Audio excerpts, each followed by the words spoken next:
चलिए कुछ नया सीखते हैं।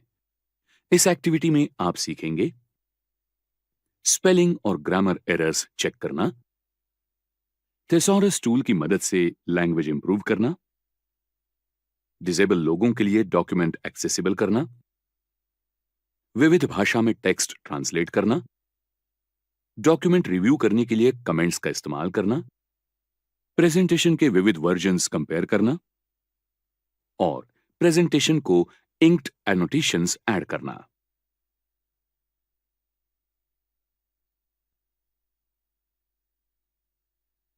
कभी कभी टेक्स्ट टाइप करते वक्त आपसे गलतियां हो सकती है। चिंता ना करें, पावर पॉइंट के पास ऐसे अनेक प्रूफिंग फीचर्स है जो आपको एरर फ्री प्रेजेंटेशंस बनाने में मदद करते हैं। रिव्यू टैब के स्पेल चेक शुरू करने के लिए स्पेलिंग कमांड पर क्लिक कीजिए। स्पेल चेक शुरू करने के लिए आप F7 भी प्रेस कर सकते हैं। दाहिनी तरफ स्पेलिंग पेन दिखेगा। हर स्पेलिंग एरर के लिए एक से अधिक सजेशंस यहां आपको मिलेंगे। आपको जो चाहिए वो सजेशन सिलेक्ट करके उसे अप्लाई करने के लिए चेंज पर क्लिक कीजिए। संपूर्ण प्रेजेंटेशन के स्पेलिंग्स बदलने के लिए चेंज ऑल पर क्लिक कीजिए। कभी कभी किसी व्यक्ति के अथवा वस्तु के नाम भी एरर है ऐसा वर्ड को लगता है। ऐसा हुआ तो इसमें से आप एक कर सकते हैं।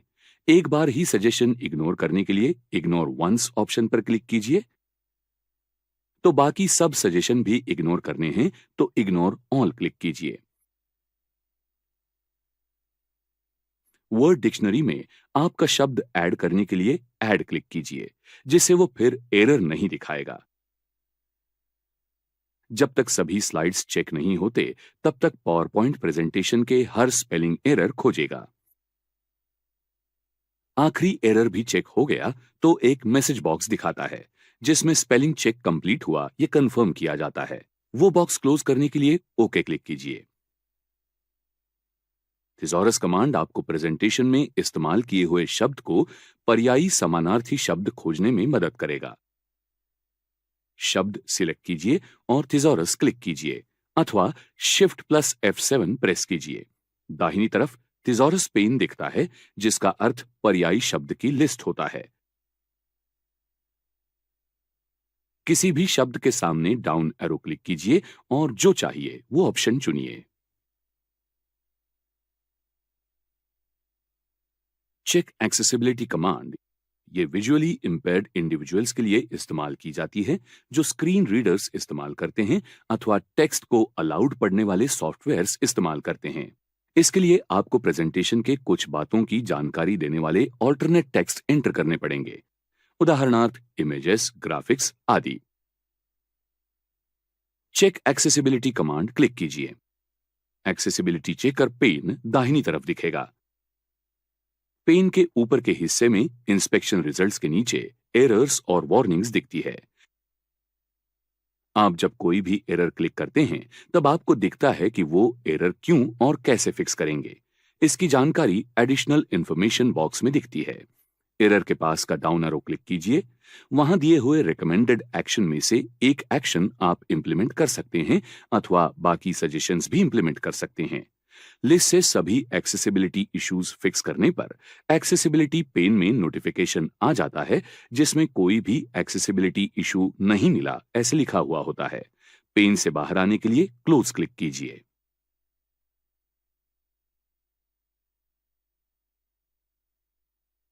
स्मार्ट लुकअप इनसाइट कमांड ये माइक्रोसॉफ्ट के बिंग ऑनलाइन सर्च इंजन द्वारा सपोर्ट किया जाता है। वो इंटरनल सर्च भी है। अपेक्षित शब्द अथवा फ्रेज चुनिए और क्लिक कीजिए smart lookup command. Smart lookup pane में विविध ऑनलाइन रिसोर्सेस के डेफिनेशंस, इमेजेस और बाकी रिजल्ट्स डिस्प्ले होते हैं। एक्सप्लोर सेक्शन में उस शब्द अथवा फ्रेज से संबंधित विविध वेब लिंक्स या आर्टिकल्स डिस्प्ले होते हैं। डिफाइन सेक्शन ये शब्द अथवा फ्रेज से संबंधित डेफिनेशंस, एंटोनिम्स, सिनोनिम्स और चुने हुए शब्द के ओरिजिन दर्शाता है। इस कमांड का व्यू यूज करने के लिए आपके पास इंटरनेट कनेक्शन होना जरूरी है। लैंग्वेज ग्रुप की ट्रांसलेट कमांड अभी की भाषा दूसरी भाषा में टेक्स्ट ट्रांसलेट करने के लिए इस्तेमाल की जाती है। चाहिए वो टेक्स्ट सिलेक्ट कीजिए और ट्रांसलेट कमांड क्लिक कीजिए। आप अगर ट्रांसलेटर पहली बार इस्तेमाल कर रहे हैं तो इंटेलिजेंट सर्विसेज के यूजेज के बारे में जानकारी देने वाला बॉक्स दिखेगा। मैसेज पढ़ लीजिए और टर्न ऑन क्लिक कीजिए। ये इंटेलिजेंट सर्विस इस्तेमाल करने के लिए आपके पास इंटरनेट कनेक्शन होना जरूरी है। दाहिने तरफ ट्रांसलेटर पेन ओपन हुआ आपको दिखेगा। फ्रॉम ऑप्शन ये ऑटो डिटेक्ट करने के लिए बाय डिफॉल्ट सेट होता है। इसका अर्थ पावर पॉइंट द्वारा टेक्स्ट की भाषा ऑटोमेटिकली डिटेक्ट की जाती है। लैंग्वेजेस इंटरचेंज करने के लिए swap from and to languages पर क्लिक कीजिए। ट्रांसलेशन जिस भाषा में चाहिए वो भाषा आप डाउन एरो पर क्लिक करके चुन सकते हैं। अब टू ऑप्शन से ट्रांसलेशन लैंग्वेज सिलेक्ट कीजिए। ट्रांसलेटेड टेक्स्ट पेस्ट करने के लिए इंसर्ट पर क्लिक कीजिए। ग्रामेटिकल एरर्स और स्पेलिंग चेक करते वक्त लैंग्वेज कमांड आप प्रूफिंग लैंग्वेज सेट करने के लिए इस्तेमाल कर सकते हैं। आप लैंग्वेज चूज अथवा ऐड भी कर सकते हैं, जिसमें हेल्प और स्क्रीन टिप्स दिखेंगे। प्रेजेंटेशन डिलीवर करने से पहले आपके स्लाइड्स किसी लैंग्वेज एक्सपर्ट से रिव्यू करवाना कभी भी बेहतर साबित होता है। कमेंट्स एंड कंपेयर कमांड का इस्तेमाल करके आप कोलैबोरेट करके एक साथ काम भी कर सकते हैं।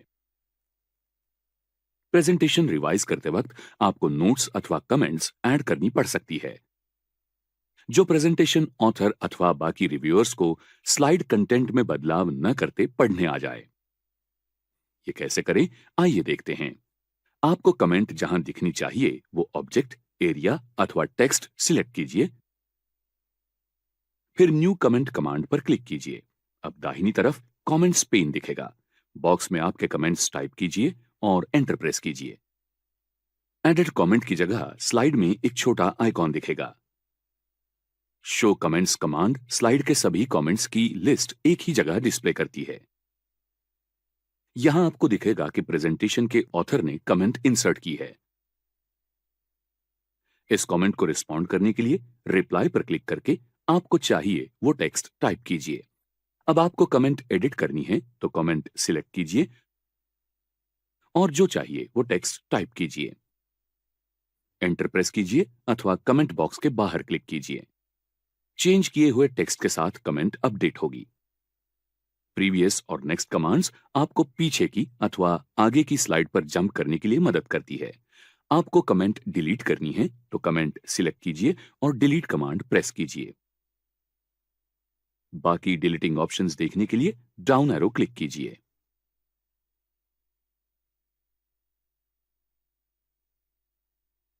कभी कभी आपके पास एक ही प्रेजेंटेशन के एक से अधिक वर्जन्स हो सकते हैं, क्योंकि आप मल्टीपल ड्राफ्ट्स क्रिएट करते हैं। कोलैबोरेटर की भी उसकी अथवा उसकी खुद की एक कॉपी हो सकती है, जिससे मल्टीपल ड्राफ्ट्स क्रिएट हो सकते हैं। ये मल्टीपल वर्जन्स आप पावर पॉइंट के कंपेयर कमांड का इस्तेमाल करके सहजता से कंपेयर और कंबाइन कर सकते हैं।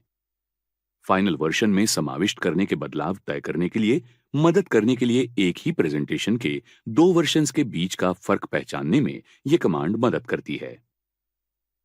कंपेयर कमांड क्लिक कीजिए, एक डायलॉग बॉक्स दिखेगा। आप कंपेयर करना चाहते हैं वो वर्जन्स सिलेक्ट कीजिए और फिर मर्ज क्लिक कीजिए। किए हुए चेंजेस की लिस्ट के साथ एक रिविजन्स पेन दिखता है। दो प्रेजेंटेशंस कंपेयर करने के लिए यह आपको मदद करता है। अभी का चेंज रिजेक्ट करने के लिए अथवा सभी चेंजेस एक ही वक्त रिजेक्ट करने के लिए आप रिजेक्ट कमांड का इस्तेमाल कर सकते हैं। प्रेजेंटेशन के अगले बदलाव देखने के लिए नेक्स्ट क्लिक कीजिए। पिछला बदलाव देखने के लिए प्रीवियस कमांड इस्तेमाल कर सकते हैं। जब आपका काम पूरा हो जाएगा तब एंड रिव्यू कमांड क्लिक कीजिए। सिर्फ आपने सिलेक्ट किए चेंजेस फाइनल प्रेजेंटेशन में अप्लाई किए जाएंगे। इंक ग्रुप आपको प्रेजेंटेशन में नोटेशंस ऐड करने अथवा इंपॉर्टेंट टेक्स्ट और एलिमेंट्स सहजता से हाईलाइट करने में मदद करता है। स्टार्ट इंकिंग क्लिक कीजिए। आप देख सकते हैं कि नए ink tools pens tab open हुए हैं। पेन एंड हाइलाइटर कमांड्स का इस्तेमाल करके आप इंक स्ट्रोक्स अथवा हाइलाइट स्ट्रोक्स इंसर्ट कर सकते हैं। पेन्स ग्रुप के विविध ऑप्शंस इस्तेमाल करके आप पेन और हाइलाइटर का कलर और थिकनेस चेंज कर सकते हैं। स्लाइड्स के इंकिंग इरेज करने के लिए इरेजर कमांड के विविध ऑप्शंस आप इस्तेमाल कर सकते हैं।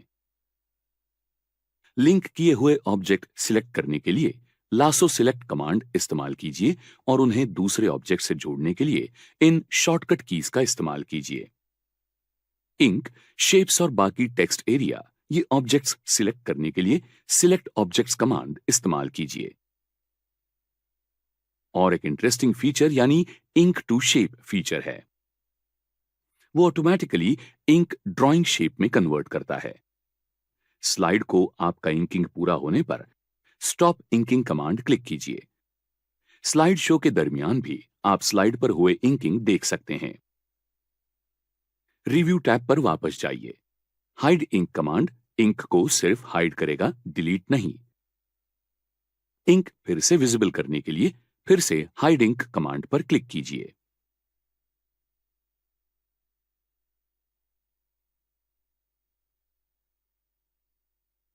बिंगो, आपने बहुत प्रगति की है। आपने क्या सीखा, इसका एक रिवीजन करते हैं।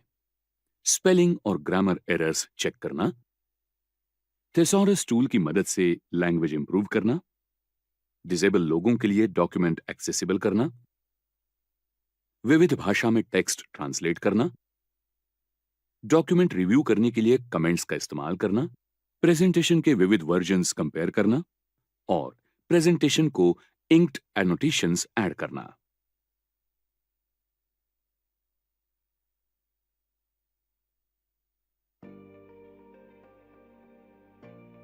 मुकेश ने हेल्थ एंड फिटनेस केयर के सेक्टर में एक स्टार्टअप शुरू किया है। अब उसे लोगों को इस बिजनेस का परिचय करवाने के लिए एक छोटा इंट्रोडक्शन वीडियो तैयार करवाना है। ये वीडियो उसे अपने ग्राहकों को प्रेजेंट करना है। इसलिए उसने एक ऑनलाइन प्रोफेशनल मार्केटिंग प्लेटफॉर्म पर अच्छे कंटेंट राइटर की खोज की है। मुकेश को फातिमा के बारे में पता चला, जो एक फ्रीलांस कंटेंट राइटर है, और उसने इस काम के लिए उसे कॉल किया। जब फातिमा ये जान गई कि वीडियो किस बारे में है, उसने इसके लिए एक स्टोरी बोर्ड बनाने का फैसला किया। ये स्टोरी बोर्ड ये वीडियो बनाने में जो लोग शामिल हैं, उन तक उसके आइडियाज पहुंचाने में उसका काम आसान करेगा। उसने उसके कलीग दीपक की मुकेश से पहचान करवाई। दीपक प्रोफेशन से एक फ्रीलांस मल्टीमीडिया डेवलपर है। वो इस स्टोरी बोर्ड का उपयोग अंत में वीडियो बनाने के लिए करेगा। अब चलिए देखते हैं कि स्टोरी बोर्ड क्या है और माइक्रोसॉफ्ट पावरपॉइंट में एक स्टोरी बोर्ड कैसे बनाते हैं।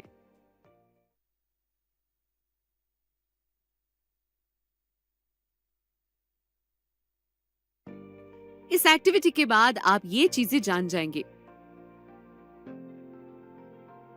स्टोरी बोर्ड क्या होता है, स्टोरी बोर्ड क्यों यूजफुल है, इसका स्पष्टीकरण। आमतौर पर जो लोग स्टोरी बोर्ड्स यूज करते हैं, उन्हें आइडेंटिफाई करना। अलग अलग प्रकार के स्टोरी बोर्ड्स का फर्क जानना। माइक्रोसॉफ्ट पावरपॉइंट यूज करके स्टोरी बोर्ड्स बनाना।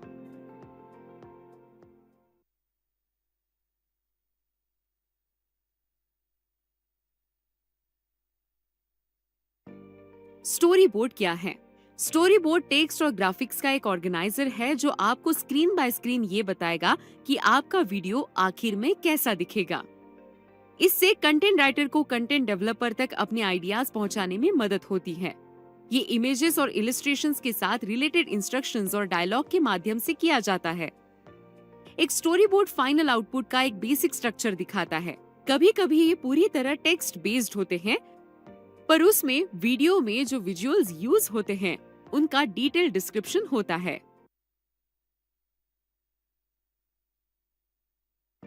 स्टोरी बोर्ड कैसे यूजफुल है? एक सिनेमा, एक छोटा एडवर्टाइज या फिर एक ऑनलाइन कोर्स, स्टोरी बोर्ड एक उपयुक्त टूल के स्वरूप में काम आता है। ये हमें सिर्फ फाइनल आउटपुट क्या है इतना ही नहीं बताता, हमें स्टेप बाय स्टेप इसके डिटेल्स भी बताता है। तो चलिए स्टोरी बोर्ड अच्छा कंटेंट डिलीवर करने में कैसे मदद करता है ये देखते हैं। अंतिम रूप में दिखाने वाले और फंक्शन करने वाले आउटपुट का डिजाइन विजुअलाइज करना। स्टोरी बोर्ड्स बनाने में ज्यादा समय लगता है, ये टीम वर्क सरल होने के लिए मदद करते हैं। वे जो लास्ट मिनट चेंजेस करने में जो समय बर्बाद होता है उसे कम कर देते हैं। इससे आउटपुट में वे वीक पॉइंट पहचानने में मदद होगी, क्योंकि स्टोरी बोर्डिंग कंटेंट के प्रवाह का स्पष्ट दृश्य दिखाता है। इसलिए अगर कोई एलिमेंट किसी जगह पर ठीक से काम नहीं कर रहा है या फिर कंटेंट कहां पर इररिलेवेंट लग रहा है, तो उसे पहचानना आसान हो जाता है। ये कंटेंट बनाने के स्टेज पर ठीक किया जा सकता है। इससे रीवर्क टाल सकते हैं।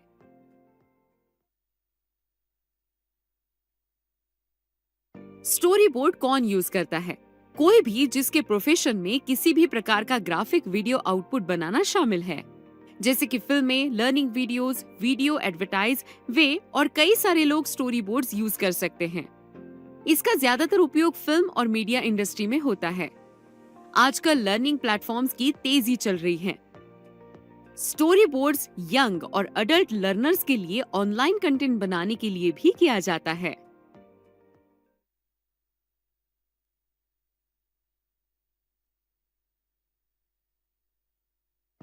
स्टोरी बोर्डिंग सीखने और सिखाने की पूरी प्रक्रिया पर परिणाम कैसे करता है?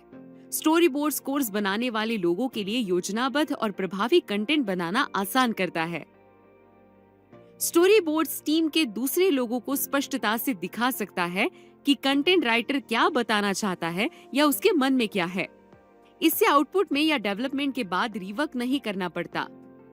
एक स्टोरी बोर्ड से विश्लेषण करना संभव है कि कोई भी कोर्स लर्नर्स को किसी भी प्रकरण या विषय के बारे में एजुकेट करने का उद्देश्य पूरा कर पाएगा या नहीं। ये कंटेंट क्रिएटर्स को भी कल्पना देता है कि पूरे आउटपुट का प्रवाह कैसे सुलभ रखें, जिससे टारगेट ऑडियंस से एक परफेक्ट लर्निंग एक्सपीरियंस मिल सके।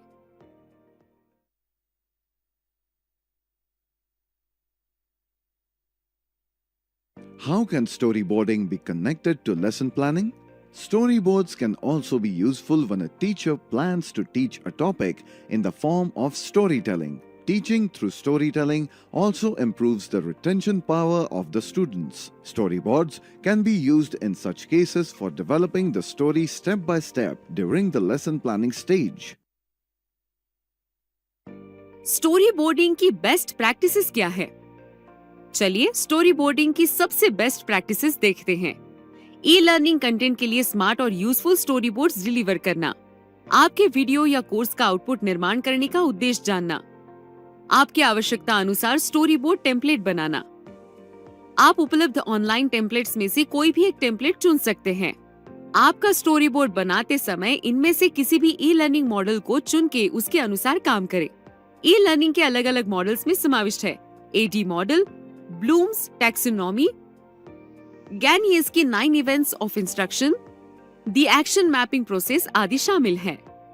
आपके लर्नर्स को बताने के लिए आपके लर्निंग ऑब्जेक्ट शैक्षणिक उद्देश्य निर्धारित कीजिए। आप उनसे इस कोर्स में क्या सीखने की अपेक्षा करते हैं।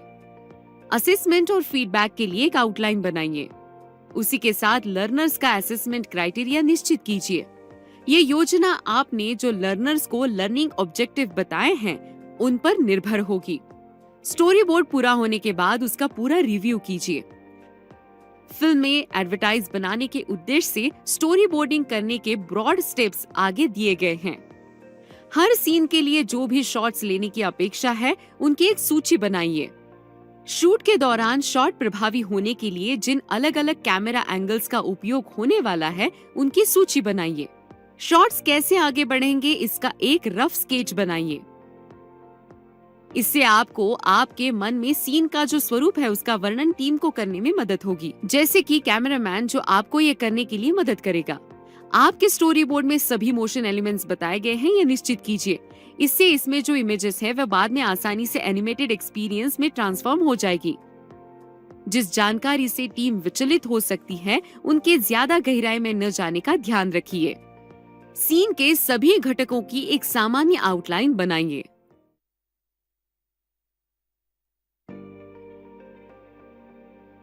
ब्लूम्स टैक्सोनॉमी और एडी मॉडल ये ई लर्निंग स्टोरी बोर्ड्स के लिए सबसे ज्यादा यूज किए जाने वाले मॉडल्स हैं। ब्लूम्स टैक्सोनॉमी में एक्सपेक्टेड लर्नर स्टेप्स नीचे से ऊपर की तरफ जाते हैं। याद रखने से शुरू होके समझना, प्रयोग करना, विश्लेषण करना, मूल्यमापन करना और आखिर में निर्माण करना। एडी मॉडल में ये ऊपर से नीचे की तरफ जाती है, विश्लेषण से शुरू होके डिजाइन, विकास, अमल करने से आखिर में मूल्यमापन तक।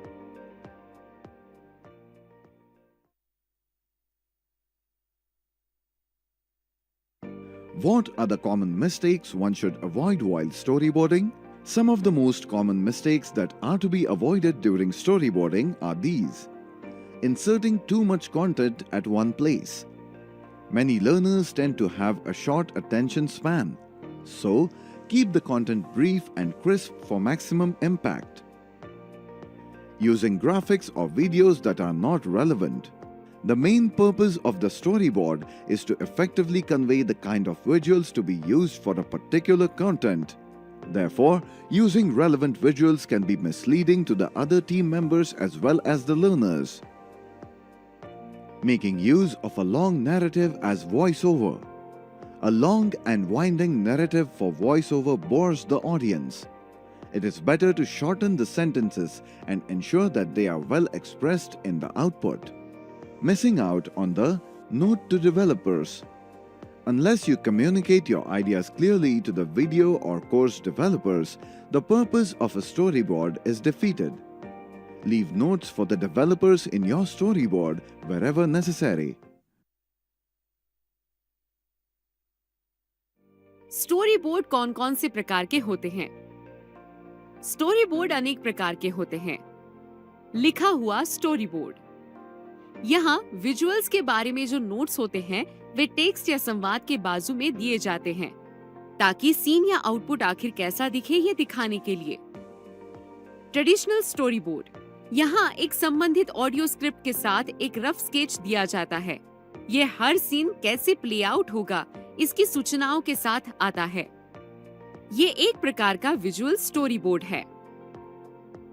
थंबनेल स्टोरीबोर्ड, कभी-कभी सीन में और ऑडियो स्क्रिप्ट में जो एक्शन है उसे बताने के लिए थंबनेल स्क्रीन वाइड स्केचेस काफी होता है या फिर इनमें सूचनाएं नहीं दी होती। एनिमेटिक स्टोरीबोर्ड, ये व्हाइट बोर्ड या लाइट्स पर रेखा चित्र का एक एनिमेटेड रूप होता है। ये दूसरों को आउटपुट में क्या अपेक्षित है, उसका सीक्वेंस और घटक उसमें कैसे मर्ज होंगे, इसकी एक स्पष्ट कल्पना देता है। विजुअल स्टोरी बोर्डिंग क्या है? फिल्म या मीडिया इंडस्ट्रीज में यूज किए जाने वाले स्टोरी बोर्ड्स ज्यादातर विजुअल स्टोरी बोर्ड्स होते हैं। विजुअल स्टोरी बोर्ड वीडियो की योजना का एक ग्राफिक रिप्रेजेंटेशन होता है। आजकल ई लर्निंग कोर्स के वीडियोस बनाने के लिए विजुअल स्टोरी बोर्ड्स यूज करने का प्रमाण बढ़ रहा है।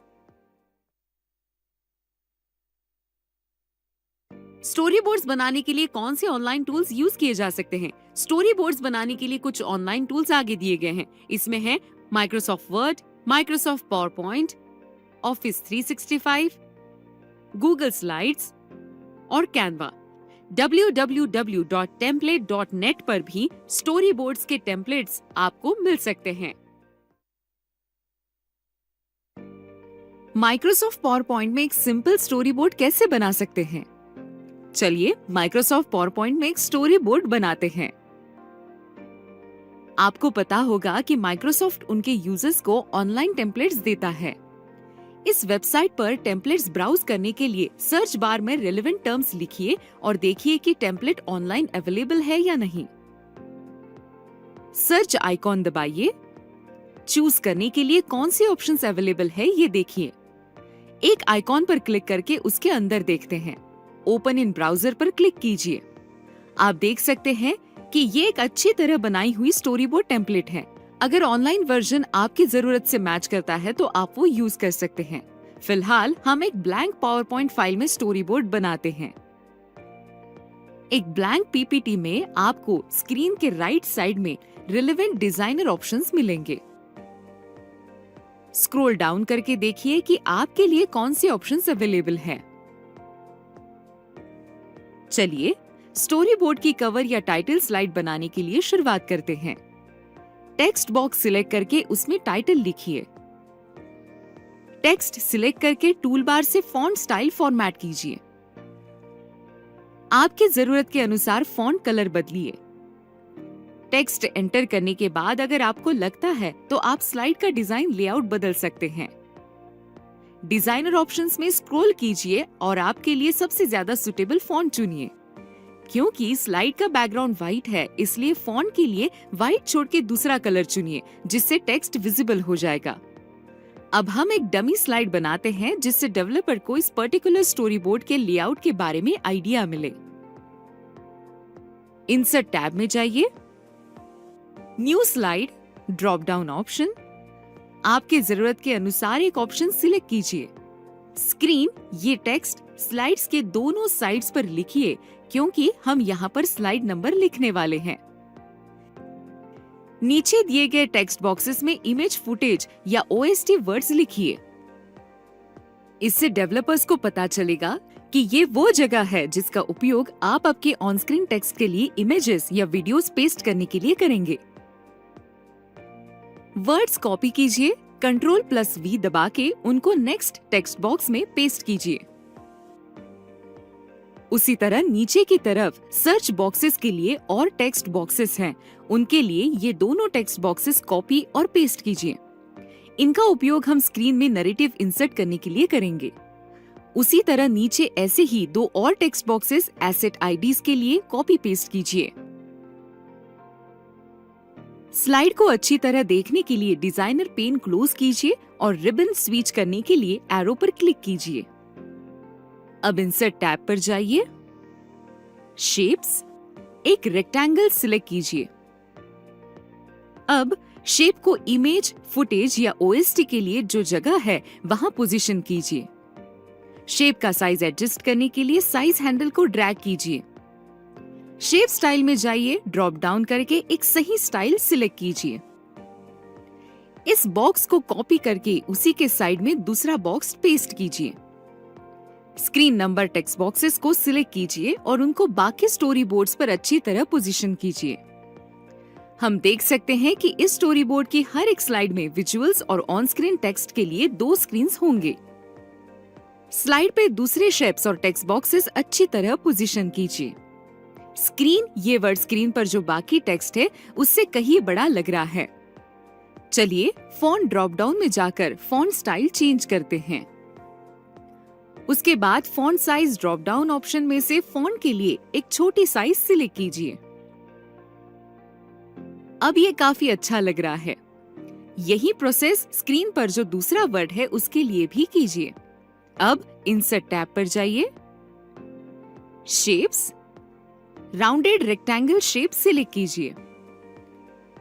स्लाइड की एज की तरफ जाइए, शेप का साइज एडजस्ट कीजिए। शेप स्टाइल ड्रॉप डाउन में जाइए और शेप के लिए एक सही स्टाइल सिलेक्ट कीजिए। इंसर्ट टैब में जाइए, टेक्स्ट बॉक्स ऑप्शन पर क्लिक कीजिए। टेक्स्ट बॉक्स को ऑरेंज शेप पर मूव कीजिए। ये वो सेक्शन है जहां आप अपने डेवलपर्स के लिए नोट्स लिखेंगे जो आपके बाद इस स्टोरी बोर्ड पर काम करने वाले हैं। टेक्स्ट बॉक्स में डेवलपर के लिए नोट लिखिए। टेक्स्ट बॉक्स की साइज एडजस्ट कीजिए ताकि टेक्स्ट शेप में अच्छी तरह से एडजस्ट हो जाए। अब शिफ्ट की प्रेस करके रखें और स्लाइड के सभी एलिमेंट्स सिलेक्ट कीजिए और उन्हें ऐसे पोजीशन करें कि उनका अपीयरेंस बेटर लगे। अब ऑरेंज शेप को ऐसे रिसाइज करें कि टेक्स्ट उसमें अच्छी तरह फिट हो जाए। शेप के अंदर का टेक्स्ट सिलेक्ट करें और उसकी स्टाइल चेंज करने के लिए फॉन्ट स्टाइल चेंज करें। फॉन्ट साइज भी चेंज कर दीजिए। शेप में जो टॉपिक है उसे सिलेक्ट करें और टूल बार पर बोल्ड ऑप्शन पर क्लिक करें। हमने स्टोरी बोर्ड के लिए फ्री वेबसाइट से सभी विजुअल एसेट्स लिए हुए हैं। उसके बाद स्लाइड्स पर जो भी रेक्टेंगल्स हैं उन्हें सिलेक्ट करके रखें और शेप ऑप्शन पर जाएं और सेंड बैकवर्ड ऑप्शन के ड्रॉप डाउन में सेंड टू बैक सिलेक्ट कीजिए। अभी देखिए स्टोरी बोर्ड लेआउट नीट और ऑर्गेनाइज लग रहा है ना? होम टैब पर नीचे और एक स्लाइड ऐड करने के लिए न्यू स्लाइड ऑप्शन पर क्लिक कीजिए। उसी प्रकार आप जितने चाहे उतने स्लाइड्स इंसर्ट कर सकते हैं और उसी तरह उन्हें फॉर्मेट कर सकते हैं। ये आप स्टोरी बोर्ड में एसेट्स ऐड करने से पहले कर सकते हैं। आपको हर स्लाइड के लिए डेवलपर नोट्स सेक्शन में नोट्स एडिट करने पड़ेंगे। उससे डेवलपर को पता चलेगा कि हर स्लाइड में आप उन्हें क्या कहना चाहते हैं। टेक्स्ट सिलेक्ट कीजिए, उसे डिलीट कीजिए और इस स्लाइड के लिए नए इंस्ट्रक्शंस लिखिए। अब विजुअल एसेट्स इंसर्ट करने के लिए इंसर्ट टैब, पिक्चर्स में जाइए।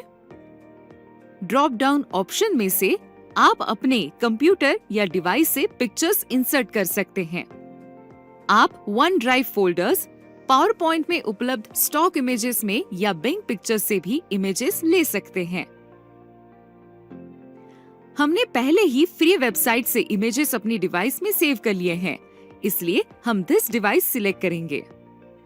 रिलेवेंट फोल्डर से आपको जो इमेज चाहिए वो सिलेक्ट कीजिए और ओपन पर क्लिक कीजिए। अब पिक्चर फुटर बॉक्स की इमेज के अंदर प्लेस कीजिए और उसकी साइज एडजस्ट करने के लिए अंदर ड्रैग कीजिए। आप अपने इमेज की अनचाही एजेस क्रॉप कर सकते हैं। इसके लिए आप पिक्चर फॉर्मेटिंग ऑप्शन में जाइए और क्रॉप ऑप्शन पर क्लिक कीजिए। उसके बाद ब्लैक मार्कर्स को इमेज पर अपनी आवश्यकता अनुसार ड्रैग कीजिए और साइज कम करने के लिए क्रॉप ऑप्शन पर फिर से क्लिक कीजिए। इमेज बॉक्स की साइज भी एडजस्ट करें ताकि पिक्चर अंदर अच्छी तरह फिट हो सके। साइड में जो इमेज बॉक्स है उसमें भी यही करें। अब सही स्क्रीन नंबर्स एंटर करें। अब रिलेवेंट नरेटिव या ऑडियो एंटर करें जो वीडियो में जब ये स्क्रीन्स दिखेंगी तो पढ़ा या सुना जाएगा। यहाँ सही एसेट आइडियाज भी दीजिए। आप एसेट्स लिंक्स यहाँ कॉपी पेस्ट भी कर सकते हैं। चलिए अब फर्स्ट स्क्रीन के इमेज पर कुछ ऑन स्क्रीन टेक्स्ट इंसर्ट करते हैं। इंसर्ट टैब में जाइए, क्लिक आइकॉन्स, शेप्स, एक ओवल सिलेक्ट कीजिए, उसे इमेज पर सही तरीके से पोजीशन कीजिए। साइज बढ़ाने के लिए साइज हैंडल को ड्रैग कीजिए। शेप के अंदर टेक्स्ट लिखिए। शेप का साइज फिर से एडजस्ट कीजिए ताकि टेक्स्ट अंदर अच्छी तरह फिट हो सके। अब टेक्स्ट सिलेक्ट कीजिए। टूल बार से फॉन्ट साइज और स्टाइल चेंज कीजिए। ओपनिंग स्क्रीन कैसी दिख रही है ये देखने के लिए स्लाइड के बाहर क्लिक कीजिए। अब इसी तरह आगे एक एक स्लाइड पर जाइए और सभी रिलेवेंट चेंजेस कीजिए। स्क्रीन 13 में हम एक फ्री वेबसाइट से लिया हुआ फुटेज इंसर्ट करेंगे। इसका स्टोरी बोर्ड में उपयोग करने के लिए इसे फुल स्क्रीन मोड पे प्ले करते समय फुटेज का एक स्क्रीनशॉट यूज करते हैं। अब फुटेज बॉक्स की इमेज में ये स्क्रीनशॉट पेस्ट करते हैं।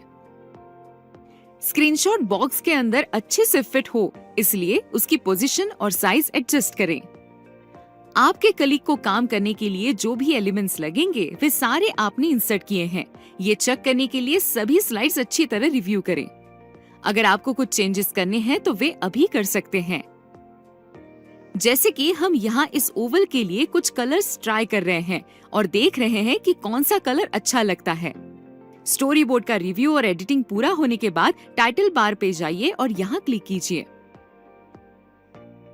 आप पावर पॉइंट का ऑनलाइन वर्जन यूज कर रहे हैं तो आप यहीं से फाइल रीनेम कर सकते हैं। नया टाइटल सेव करने के लिए ड्रॉप डाउन के बाहर क्लिक करें। अब शेयर ऑप्शन पर जाइए और पॉपअप विंडो में आपके कलीग्स के नाम या ईमेल आईडीज लिखिए जिनसे आप ये स्टोरी बोर्ड शेयर करना चाहते हैं। क्लिक सेंड और विंडो क्लोज कीजिए। आपने जिन कलीग्स को फाइल शेयर की है उन्हें ये ईमेल मिल जाएगा। ये उनके साथ कोलैबोरेट करने का एक स्मार्ट तरीका है ना?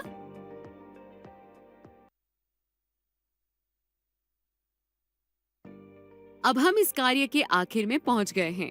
तो अब तक आपने जो सीखा इसका ये सारांश देखते हैं। आपने सीखा स्टोरी बोर्ड्स क्या होता है, स्टोरी बोर्ड्स यूजफुल क्यों हैं इसका स्पष्टीकरण, स्टोरी बोर्ड्स का उपयोग सामान्य रूप से कौन करता है, अलग अलग स्टोरी बोर्ड्स के प्रकारों में फर्क जानना, माइक्रोसॉफ्ट पावरपॉइंट में एक आसान स्टोरी बोर्ड बनाना,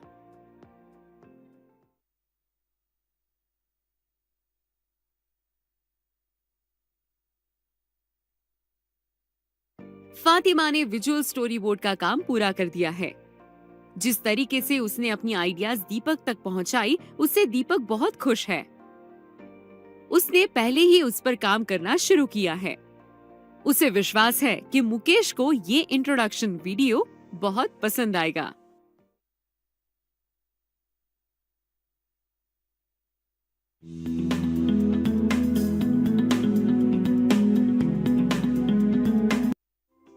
हम सभी अलग अलग कारण से इंटरनेट यूज करते हैं और कई सारी वेबसाइट्स विजिट करते हैं, लेकिन सभी वेबसाइट्स सेफ नहीं होती। तो हमें कैसे पता चलेगा कि ट्रस्टेड वेबसाइट कौन सी है? आइए ट्रस्टेड वेबसाइट्स को पहचानना सीखते हैं। वेबसाइट का URL चेक करें। सिक्योर वेबसाइट का URL HTTP के बजाय HTTPS से शुरू होना चाहिए। आखिरी में लगने वाला S का मतलब सिक्योर है। वेब ब्राउजर की विंडो में लॉक आइकॉन देखें। इस आइकॉन पर क्लिक करके आप वेबसाइट के सिक्योरिटी स्टेटस की डिटेल्स देख सकते हैं। अनजान लोगों द्वारा भेजी गई ईमेल्स में मौजूद लिंक्स पर कभी भी क्लिक न करें। ये फेक हो सकते हैं। किसी भी लिंक पर क्लिक करने के बजाय हमेशा अपने ब्राउजर में URL टाइप करें। ऐसे लिंक्स आपको अनसेफ वेबसाइट्स पर ले जा सकते हैं। आपसे पर्सनल और सेंसिटिव इंफॉर्मेशन मांगने वाली वेबसाइट से सावधान रहें। फेक वेबसाइट्स ऐसे ऑफर देती हैं जिनका सच होना मुश्किल है।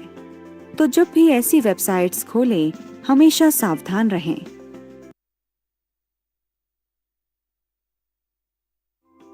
ओह, तो आखिरकार आपको ऑनलाइन ट्यूटर मिल ही गया। क्या आप इसके लिए रजिस्टर कर चुके हैं? ऑनलाइन सर्विसेज के लिए रजिस्टर करने से पहले आपकी खातिर कुछ टिप्स। अगर आपने किसी सर्विस के लिए ऑनलाइन डायरेक्टरी सर्विस यूज करने का फैसला लिया है, तो किसी भी सर्विस प्रोवाइडर को चूज करने से पहले उसकी डिटेल्स चेक कर लें और रिव्यूज पढ़ लें। ऑनलाइन सर्विस के लिए रजिस्टर करते वक्त अपनी सेंसिटिव इंफॉर्मेशन डिस्क्लोज न करें। आप जो भी ऑनलाइन सर्विस यूज करना चाहते हैं, उसकी पॉलिसी और छोटे फॉन्ट में लिखी बातें जरूर पढ़ लें। अगर आप पेमेंट देकर कोई ऑनलाइन सर्विस हासिल करना चाहते हैं, तो ऐसे में पहले उसकी प्रामाणिकता जांच लें। अपनी पेमेंट और बाकी पर्सनल डिटेल्स साइट पर सेव न करें। ऑनलाइन फॉर्म्स भरते वक्त सावधान रहें। हमेशा चेक कर लें कि ऑनलाइन सर्विस सिक्योर है या नहीं। इंटरनेट पर बहुत ज्यादा इंफॉर्मेशन उपलब्ध है। ऐसे में यह कॉपीराइट के लिए भी सबसे बड़ा खतरा है। कई बार हमें इंटरनेट पर पिक्चर्स, वीडियोस पसंद आते हैं, लेकिन क्या इसका मतलब यह है कि हम इन्हें जहां चाहें वहां यूज कर सकते हैं? आइए कॉपीराइट के बारे में जानते हैं। बर्न कॉपीराइट कन्वेंशन के अनुसार 1 अप्रैल 1989 के बाद प्राइवेटली और ओरिजिनली क्रिएट की जाने वाली हर एक चीज पर मालिक या ऑथर का कॉपीराइट है, भले ही यह नोटिस हो या नहीं। जैसे ही आप इंटरनेट पर अपना काम पब्लिश करते हैं, कॉपीराइट प्रभावी हो जाता है। सारे कंटेंट या काम पर कॉपीराइट सिंबल नहीं भी हो सकता है। तो इंटरनेट से कोई भी चीज यूज करने से पहले सावधान रहें। कंटेंट क्रिएट करने वाले से परमिशन लें, इसे होस्ट करने वाली वेबसाइट से नहीं। इंटरनेट पर इंफॉर्मेशन यूज करने के लिए फेयर यूज गाइडलाइंस फॉलो करें। कंटेंट कॉपी करने के बजाय इसका लिंक प्रोवाइड करवाएं।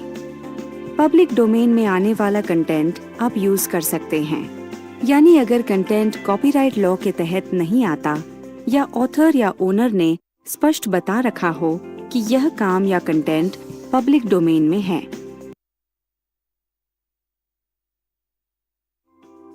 कई बार हम अलग अलग सोशल नेटवर्किंग साइट्स और ईमेल सर्विसेज पर अपना अकाउंट बना लेते हैं, लेकिन अनयूज्ड अकाउंट डीएक्टिवेट करने जैसे इम्पोर्टेंट सिक्योरिटी पॉइंट को हम नजरअंदाज कर देते हैं। क्या आप जानते हैं कि अनयूज्ड अकाउंट डीएक्टिवेट करना इम्पोर्टेंट क्यों है? अगर आप अनयूज्ड अकाउंट्स डीएक्टिवेट नहीं करते, तो इनके हैक हो जाने का जोखिम बना रहेगा।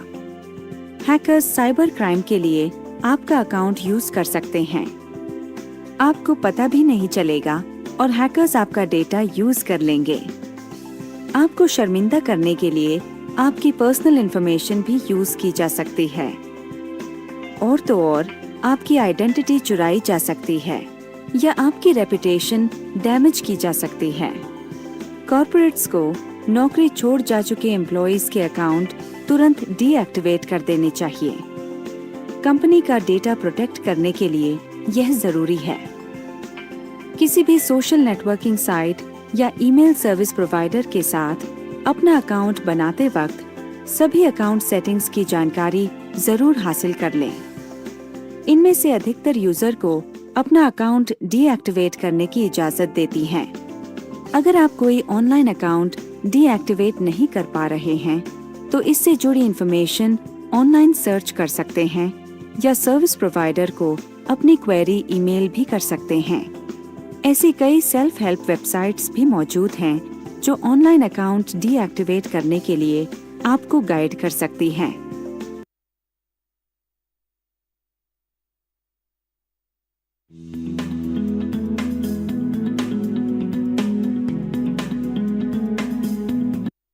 अनेक प्रकार के डेटा कन्वर्टर उपलब्ध होते हैं जो ऑटोमेटेड कन्वर्जन संभव करते हैं। गलतियां पहचानने के कुछ टूल भी होते हैं जिनसे कन्वर्ट किए हुए डेटा की सत्यता की जांच होती है।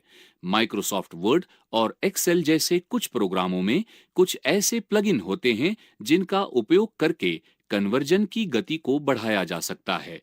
कन्वर्जन के कुछ काम में डेटा की पुष्टता को सुनिश्चित करने के लिए खुद प्रूफ रीडिंग और एडिटिंग करने की आवश्यकता होती है।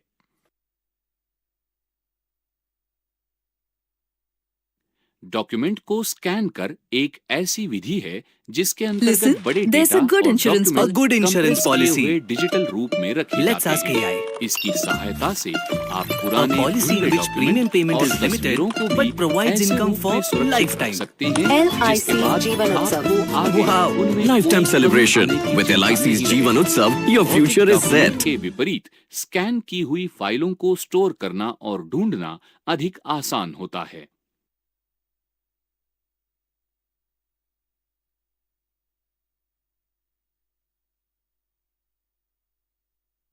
डॉक्यूमेंट को स्कैन कर एक ऐसी विधि है जिसके अंतर्गत बड़े डेटा और डॉक्यूमेंट कंप्रेस किए हुए डिजिटल रूप में रखे जाते हैं।